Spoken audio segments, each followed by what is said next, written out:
Comme d'habitude, je vais remettre le clocher au milieu du village, et même de deux villages. Strasbourg, où siège le Parlement européen, et Bruxelles, où siège la Commission européenne. Pourquoi Strasbourg et Bruxelles?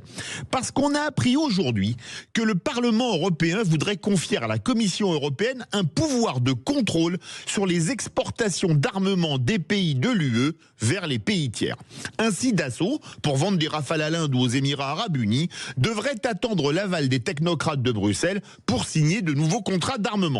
Sachant que les contrats d'armement prennent des années à être signés, croyez-vous que des pays étrangers engageraient des discussions avec des gens sous l'autorité de personnes qui n'ont pas les mêmes intérêts qu'eux?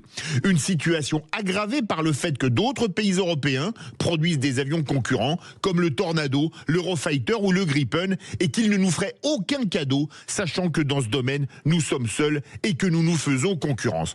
Mais cette manœuvre, destinée à retirer toute souveraineté à la France dans ses exportations d'armement, ne viendrait-elle pas d'outre-Rhin? En effet, le projet d'avion de chasse du futur, le SCAF, a du plomb dans l'aile, l'Allemagne voulant s'accaparer le savoir-faire de Dassault, ce que Dassault ne veut absolument pas, et avec raison.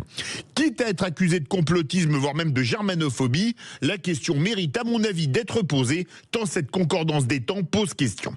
Un tel changement de paradigme signifierait la mort de l'industrie d'armement française. Rappelons que la France est le second exportateur mondial d'armes derrière les USA, une industrie d'armement qui représente 5000 entreprises pour 210 000 emplois directs et indirects, la France représentant le quart des emplois dans ce secteur en Europe. Sur le Mercosur, la France n'a pu que subir, après avoir transféré sa souveraineté, sacrifiant nos agriculteurs.